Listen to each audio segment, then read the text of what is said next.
overrule President Trump than Obama did in 8 years. Well, there you go. So Miss Lindsay is feeling pretty and witty and gay. He's the happiest dude in the world. When he ran for president, and I was going to look this up, but I don't think he ever got more than 1% in any of the races that he got. But he didn't get much of the vote at all because he was a one-trick pony. All he wanted to do was talk about who we're going to go to war with, who we're going to beat up, right? And at the end of that, he does a shout-out to Donald Trump, kind of like, Goober says, hey, doing a good job there. Lots of wars. I love that.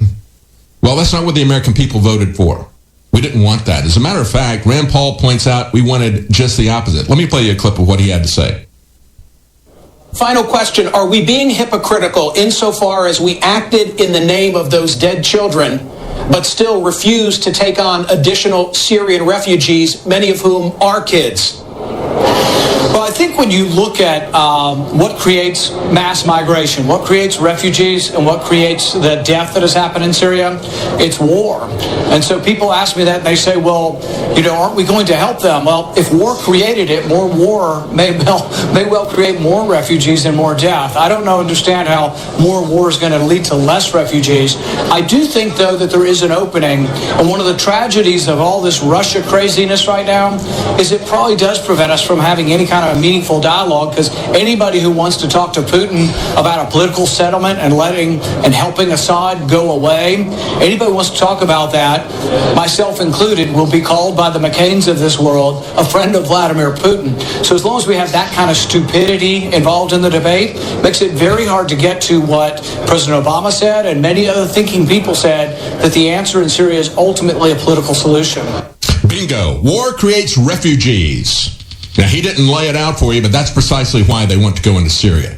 They want to create the refugees. They want to create chaos and terrorism in Syria and then import that into the West. That's why China and Russia have lined up their military, because they know precisely what is going to happen with massive war refugees. When we come back, I'm going to break down some other comments that he had to say, and Roger Stone will be joining us in the next hour. Stay with us. We'll be right back. You are listening to GCN. Visit GCNlive.com today. Are your headphones spying on you? If you have a new pair of wireless Bose headphones, then probably. A lawsuit filed in Chicago accuses the sound giant Bose of violating the Wiretap Act and a variety of privacy laws. You see, the Bose headphones have an app which allows you more options, but this app also serves as a gateway to sharing your metadata to anyone, anywhere. You agree to terms and conditions on the Bose headphone app. They then send whatever data is collected via the app off to a San Francisco-based firm called Segment, which offers to collect all of your customer data and send it anywhere. This court case, which is said to be worth millions, could set a precedent for other potential cases where companies are data mining their customers, then selling or moving that data anywhere. Don't be naive. Bose is not the only company doing this. A similar lawsuit was settled last month for $3.75 million by a sex toy maker called WeVibe. All those social media apps are monitoring this case closely. For Infowars.com, I'm Owen Schroyer. Leading a frontal assault on the lies of the New World Order, it's Alex Jones.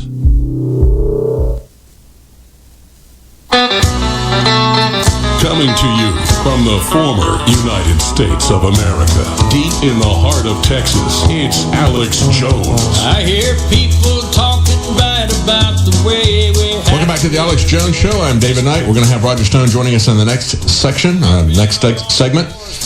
We just heard Rand Paul say war creates refugees. And, of course, in response to that, we've had Russia and China moving troops to the border of North Korea. They're worried that there might be millions of people come across the border if the sanctions continue, if war were to break out. No country can survive massive influx of people like that. As a matter of fact, we see Saudi Arabia and the rich Arab countries say, we don't want the refugees coming in from Syria or from Libya. They won't do it. Well, maybe we'll give you a little bit of money to put them somewhere else. We will create political pressure to move them into the United States or into Europe, but we're not going to take our Arab brothers into Saudi Arabia. No, can't do that. That would take down our country. We'll take down your country with the refugees. And we have to understand that when we're looking at the number of illegal immigrants coming into America, you realize, of course, this is something we haven't really talked about. But everybody understands the majority of people coming into this country are Hispanic. But that has been dropping as a percentage of the people coming in. We have seen a 202% increase in people coming from Asia. So if we have some kind of a Korean War, you can bet we're going to be bringing in massive numbers of people from Korea. Will we be able to assimilate them?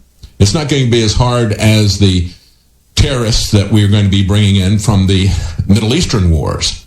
But Rand Paul also had some other things to say in that clip that I think we should think about. He said, are we going to take care of every atrocity that happens in the world? He said, you might want to glance at Maplecroft's Human Rights Risk Atlas. It currently lists 35 countries as extreme risk of committing atrocities. Are we prepared to send our military into all those countries to right all of those wrongs? Or as President Adams said, we do not want to go around the world seeking monsters to destroy, because you might become a monster yourself when you do that.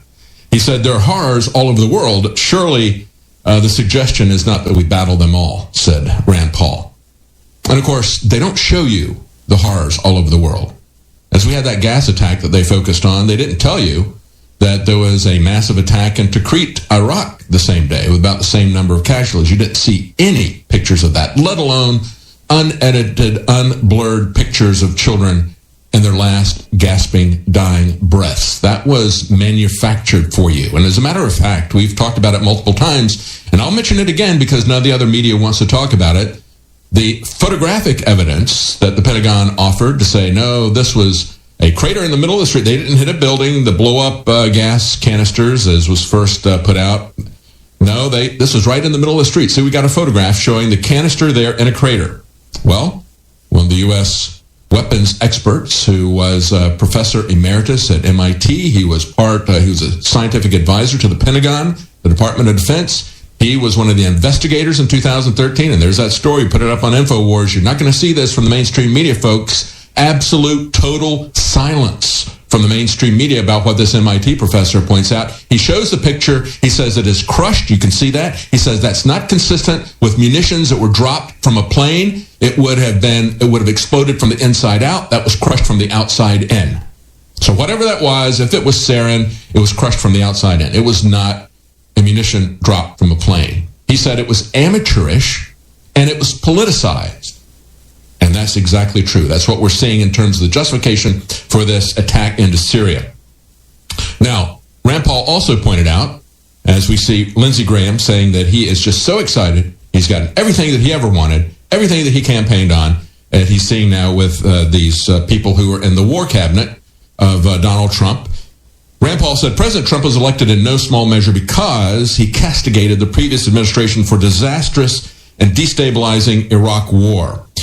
Trump lampooned the Obama-Clinton decision to bomb Libya and to send it into chaos. And Trump warned rightfully that Syria was a quagmire, ripe with opportunities for mistakes and catastrophic consequences to world peace. And he also said we needed to have a declaration of war. Sad to see how that has changed. Let's just hope that it doesn't get any worse. Let's hope that we don't make the same mistakes elsewhere in North Korea. Stay with us. Roger Stone will be joining us in the next segment.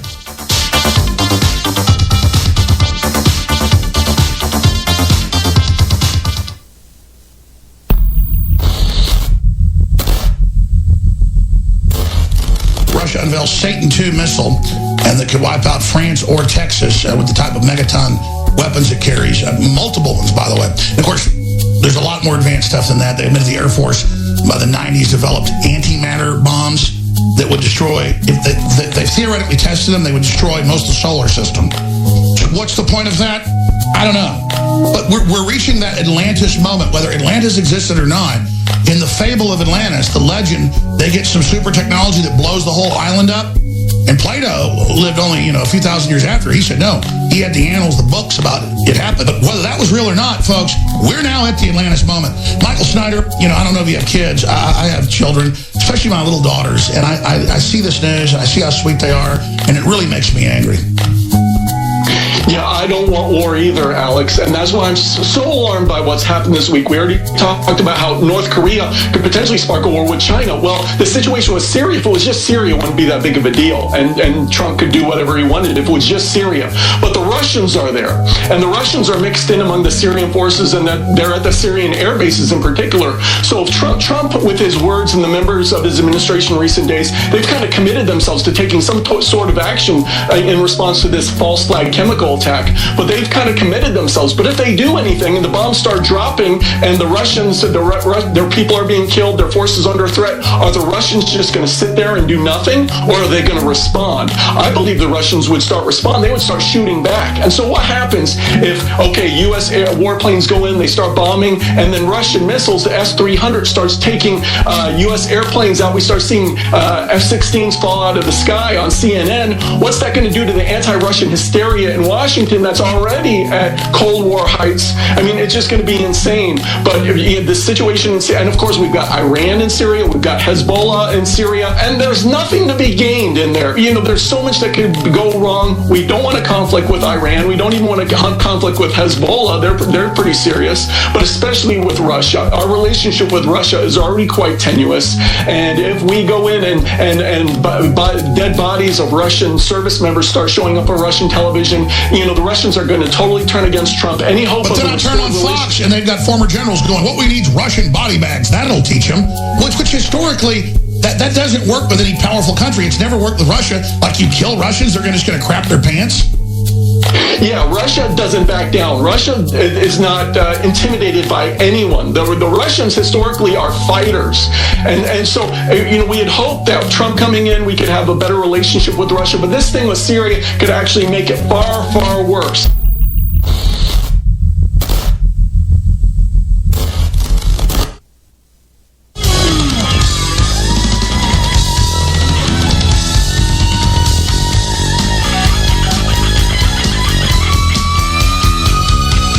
Before America can be great again, she must be free again. You're listening to The Alex Jones Show. Welcome back to The Alex Jones Show. I'm David Knight, and joining me now is Roger Stone, the man who is featured at the top of the Washington Post today. They're attacking him. First of all, they don't like him because he helped Donald Trump get elected. But now they say that Roger Stone is helping himself. He's selling books. Imagine that, Roger. The Washington Post criticizing somebody for selling information, which is supposed to be the business that they're in, but they're really kind of in the propaganda business. They're fundamentally opposed to the concept of free enterprise. Yeah. I'm not on the government payroll, so I do have to make a living to feed the extensive Stone family. Not only do I have my relatives, my wife's relatives, but an enormous maspuka of cats and dogs. So, a lot of dog food in our house. And a pretty cool car that you just got recently. Yes, I picked up an old 1972 Citroen DS21 station wagon with 72,000 miles on it. I had one of these cars when I lived in Washington. One of the greatest cars ever made. It's an interesting car. Very hard to keep on the road. Very hard to keep on the road because it has a hydraulic fluid-based system of shocks. Mm-hmm. So you have to be both a plumber and a mechanic to keep this on the road. And your average Jim Bob down the street is not going to be able to work on that fine parts if he could. No, ironically, the very best mechanics for these things, David, tend to be Asians because the French were in Indochina. There are a lot of these cars in that part of the world. So, I finally found a Vietnamese mechanic who's a genius, and he's going to help me keep this on the road. And maybe he can get parts flown in from Indonesia. Parts are actually findable. That's the good news. Yeah. That's interesting. You got to have them sent from France, of course. Yeah. Not so bad. That's interesting. Now, one of the things that I think is interesting is as they come after you, and their narrative, of course, the Russians did it and everything. Now they're gradually starting to come out. We have this article from The Hill. Obama thought that Clinton's handling of the email server was, quote, political malpractice. As I said earlier, that's the reason that people hire people like you is to bring these politicians like Hillary Clinton who have spent decades getting away with lying to the public and telling them, you know what, this lie really isn't flying anywhere. Maybe we should be a little bit more candid about what's going on here, or try to talk some reason into that. Yeah, no, it's hubris, I guess. When you get away with substantial crimes over a 30, 40-year period, you begin to believe you're bulletproof, you're invulnerable. beyond that, of course, Hillary's entire raison d'etre here was, it's my turn. Just give this to me. It's my turn. She didn't feel she needed to campaign. She didn't campaign much. Of course, when she did campaign, she had trouble getting a crowd of more than 200 or 300 people. Mm-hmm. You could read between the enormous crowds that Trump was getting and the dominance at that time on social media of the Trump people, you could see anecdotally, perhaps not scientifically, that the Trump tsunami was coming. The mainstream media didn't see it, but we here at InfoWars saw it, and the folks at Breitbart and Daily Caller and so on. Yeah, it was malpractice, but I think they thought right till the end they could stonewall it, as they say, and get away with it. Yeah. They're still kind of drinking their own Kool-Aid in the sense that you look at this Georgia election, and as they poured all of these resources, Hollywood personalities, $8.3 million into this small election in Georgia, and volunteers coming from all over the country, moving there to live there, they still couldn't pull it out, even against a divided field of Republicans. As a Republican district, yes. Still couldn't pull out a 50-point victory, but they're talking as if they got some kind of a victory there. I don't think... I don't know. Do you see that as a victory? No, I really don't. You know, in politics, it doesn't matter whether you win by 1 vote or 500,000 votes. Victory is victory and defeat is defeat. We've now had 2 House special elections since the election of Donald Trump, and they have lost both of them. By the way, they spent more resources in terms of raw dollars in both of them that we did. Mm-hmm. And candidly, about 3 times what the Republicans did. The Republicans came in late. They were focusing all of their resources on this one guy, Ossoff, and the Republicans came in and did like $3 million, which is about a third of what they did, talking about the influence of outside money. Because they had so many Republican candidates, they didn't focus on anyone. You're right about the fact that the Republicans caught on to all of this late, and they got in late. There was some real concern late among party professionals that I spoke to in the last 2 weeks that we were too focused on Kansas, not focused enough on Georgia, but obviously came out all right. Yeah. So we'll see what happens probably in this next election. The other thing I find interesting here is the Variety cover of Chelsea Clinton. Obviously, if that's the political legacy of the Clintons, I think they're in deep trouble. She's not terribly bright. Personally, people I know who know her, and of course a number of stories, including the New York Post, talk about how epically abusive she is, foul-mouthed, nasty, greedy, very much like her mother.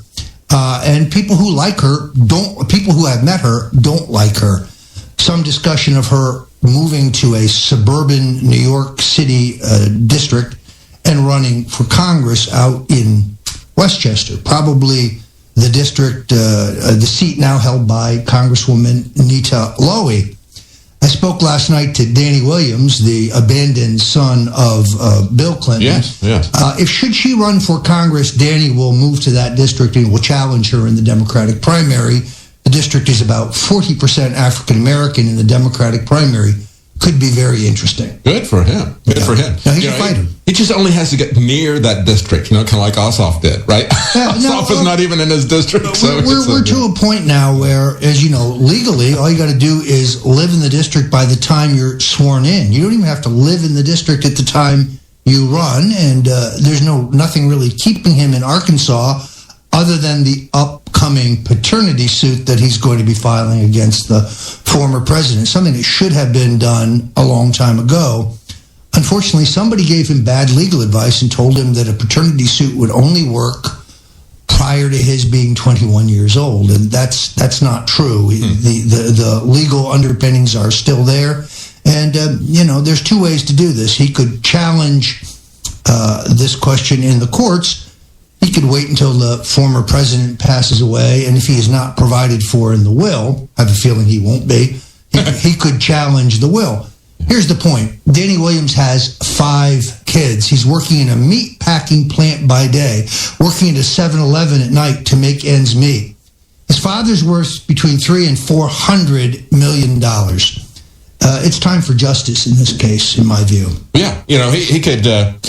At the very least, if Bill Clinton doesn't think that he's the father, and just as a courtesy, you would think that he would do this to put Danny at ease and say, look, I'm not, let me prove it. But I think he thinks that he is the father. which is why he won't do a paternity test. Well, he knows he's a father. That's why he was sending Christmas presents to Danny. It's why he was providing cash payments to his mother at the top of every month from the time of Danny's birth until the time he became president. Sending the highway patrol to make those deliveries. Exactly. And as you know, we located and interviewed 2 retired Arkansas state troopers who both said that in alternate years they made deliveries to the House. So it's time for Bill Clinton to do the right thing. Absolutely. Let's talk about doing the right thing here on 420 Day, because we have a lot of news about marijuana legalization. Of course, Canada is talking about they're introducing legislation to fully legalize marijuana. I think the interesting thing about this, as we look at it,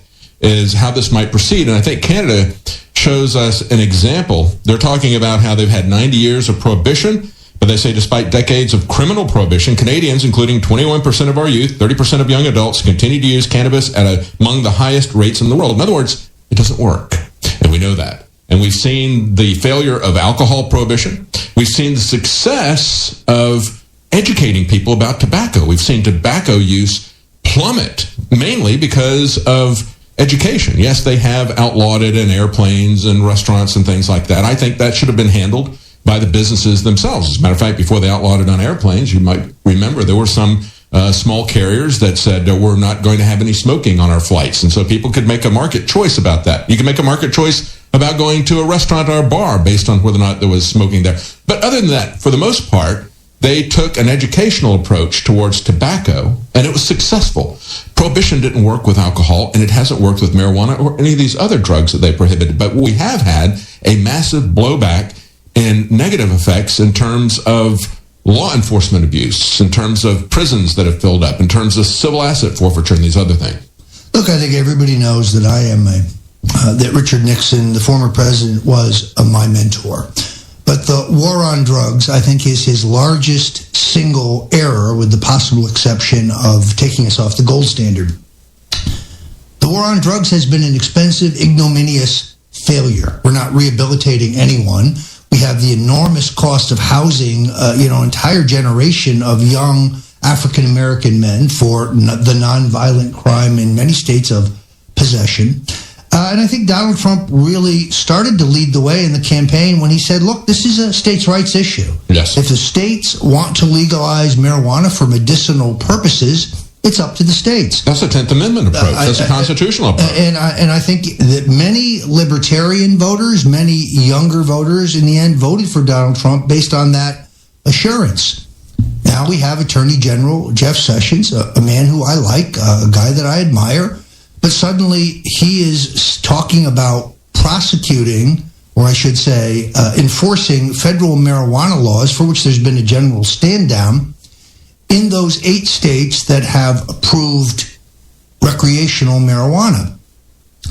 Well, you can't be for states' rights when it comes to transgendered bathrooms, and be for states' rights when it comes to abortion, and be for states' rights when it comes to medicinal marijuana, and now say, well, I'm not for states' rights when it comes to recreational marijuana. The process is identical. In many of these states, it takes more than 60% for it to be approved. I think, in all honesty, Attorney General Sessions is doing a disservice to the president. I think he is pursuing a policy that is inconsistent with what the president said during the campaign. I'm going to be working with a fellow named Derek Kitts, putting together a coalition in the 8 states that provide for recreational marijuana to persuade the president that they're headed in the wrong direction on this issue. Absolutely, I agree with you. We'll talk a little bit more about this when we come back. Stay with us. I'm David Knight. We were talking to Roger Stone. We'll be right back. This is one of the biggest secrets out there. The missing link of why our ancestors, whether you were in Africa or ancient Albion, which is England today, why our ancestors were so much stronger. I mean, there are huge archaeological reports, all sorts of anthropology studies. You can look them up for yourself that show that humans, just an average farmer of 10,000 years ago in England, was stronger than Olympic athletes today. In the final equation, everyone knows our modern society has lost its vitality. The sperm counts are down like 90%. People are falling apart. They're totally depressed. They're unhappy. What is going on? Every ancient culture was obsessed with what I'm about to reveal to you. Today we call it bone broth, and for thousands of years our ancestors enjoyed its benefits before it became lost to our modern diets of processed junk. That's why I'm so excited to announce the product that is undoubtedly the jewel in the crown of InfoWars Life products. Caveman. We lost our vitality because we just ignored the ancient traditions. Everyone knew that you used all the parts of the animal. You used the skin to cover yourself for shelter. You used the meat for sustenance, the fat for cooking, but you used the bones for strength. We are now introducing Caveman by InfoWarsLife.com, the ultimate in true paleo nutrition with bone broth, turmeric root, chaga mushroom, and 7 total primal superfoods in a single great-tasting formula. The bone is so amazing. From the outside structure full of minerals and key cofactors to the marrow that produces the blood for the body. This is the engine of the life essence. I've made a lot of important points here, but this is the one you need to research for yourself because it's so key. High-quality bone broth helps support healthy muscles and connective tissue, while the active compounds in turmeric do battle on the cellular level and help fight free radicals. And collagen is essential to aid healthy tendons, ligaments, and muscle tissue. This is an absolute win-win. You get an amazing product produced right here in America. You support InfoWars and all we're doing to promote freedom and the restoration of our republic and promotion of freedom worldwide. The journey towards better health and giving our bodies these amazing compounds that God created starts at InfoWarsLife.com. 3 years in the making, incredible research, and the very best ingredients. I'm Alex Jones, and I may not be a caveman, but compared to these trendies out there in the street, I'm as close as it gets. Join me at InfoWarsLife.com and get your caveman formula today.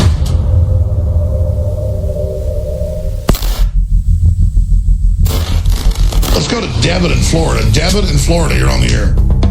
Great. Hey, thank you so much. Listen, I have bought your product, and I gotta say they're amazing. Anyone who's on the fence, buy it, because I've got Caveman, Superman Vitality, Secret 12, Vitamin Mineral Fusion. I've got the body armor. Wow, thank you. Wow. You're the type of listener that makes it all possible. Which nutraceutical does you like best? I really like the Vitamin Mineral Fusion, to be honest. That's amazing. Really incredible. I drank it in the morning, and I swear to you, I felt incredible. Like I haven't felt weak. My morning was fantastic, and I love you guys. I love the InfoWars crew, and I just want to, I want to take this opportunity to tell anybody out there who's on the fence, just buy it. You will love it. I'm telling you, I've never bought a bad product. What you find in our news is the same thing you find in our products at InfoWarsLife.com. It's a win-win. InfoWarsLife.com.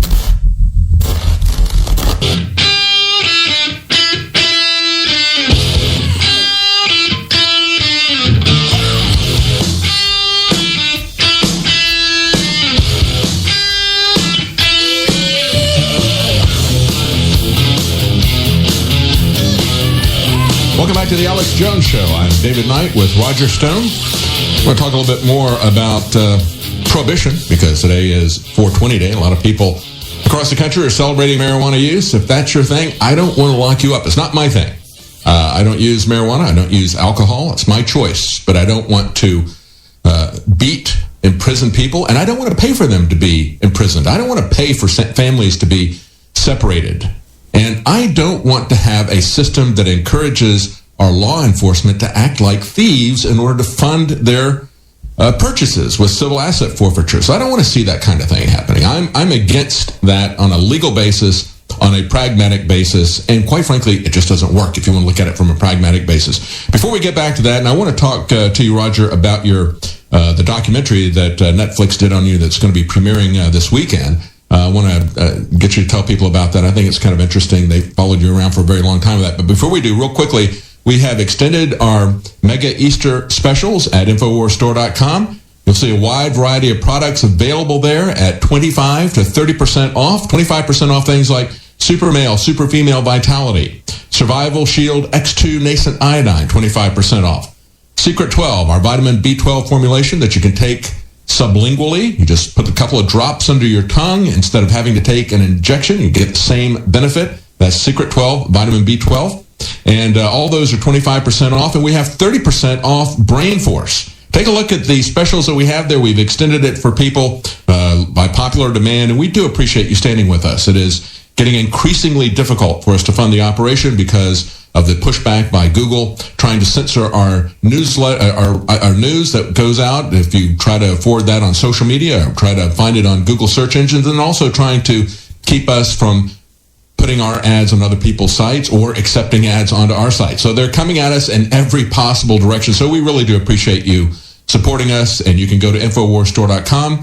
Help yourself, help us with those fine products now available at 25 to 30% off.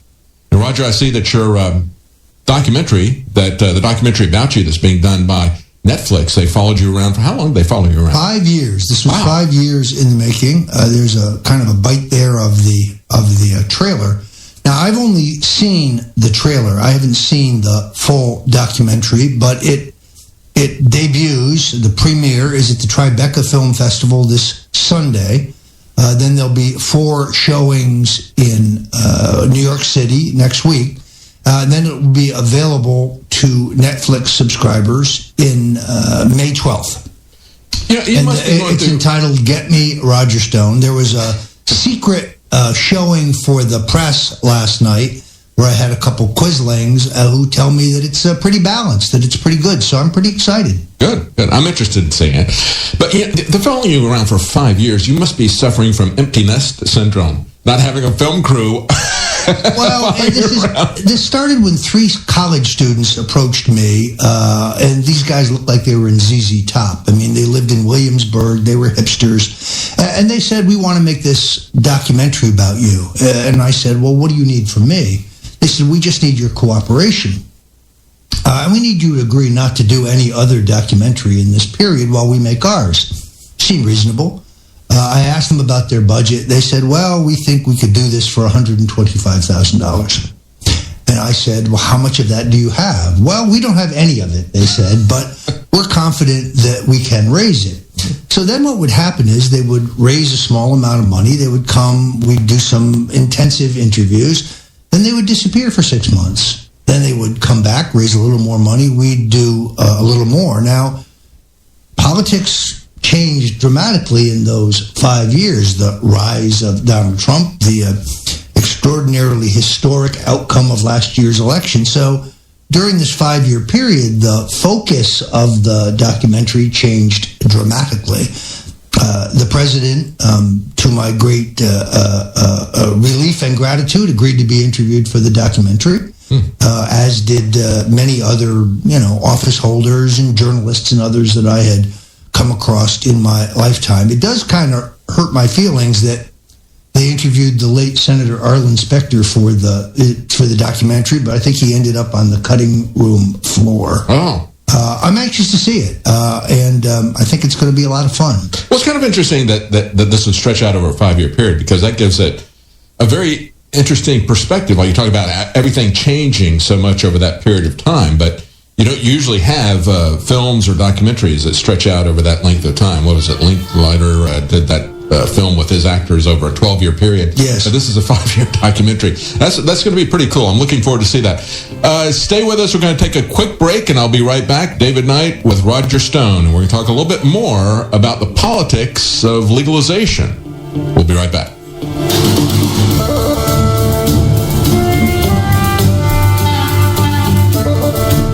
We're on the march. The empire's on the run. Alex Jones and the GCN Radio Network.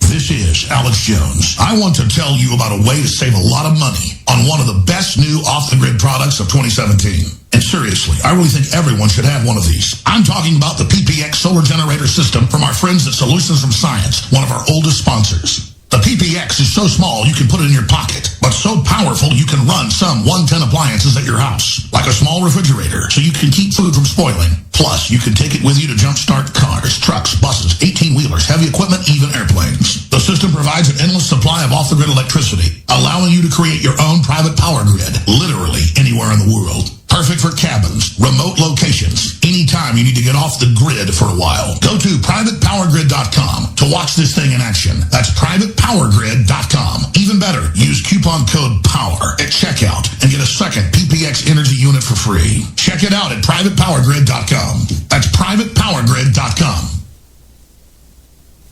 Are your headphones spying on you? If you have a new pair of wireless Bose headphones, then probably. A lawsuit filed in Chicago accuses the sound giant Bose of violating the Wiretap Act and a variety of privacy laws. You see, the Bose headphones have an app which allows you more options, but this app also serves as a gateway to sharing your metadata to anyone, anywhere. You agree to terms and conditions on the Bose headphone app. They then send whatever data is collected via the app off to a San Francisco-based firm called Segment, which offers to collect all of your customer data and send it anywhere. This court case, which is said to be worth millions, could set a precedent for other potential cases where companies are data mining their customers, then selling or moving that data anywhere. Don't be naive. Bose is not the only company doing this. A similar lawsuit was settled last month for $3.75 million by a sex toy maker called WeVibe. All those social media apps are monitoring this case closely. For Infowars.com, I'm Owen Schroyer. I'm going to lay it out short and sweet. I got so dedicated to fighting globalists and their program for world government that I stopped working out.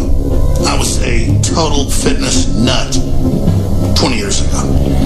About 15 years ago, I just stopped working out. I gained close to 100 pounds. I have lost 50, 60 pounds of fat or more. I've gained 20 pounds of muscle. I'm stronger than I was when I was 22, when I could bench press close to 400 pounds and squat 600. It's actually scary. And it's because I take products that our researchers developed that block the estrogen mimickers that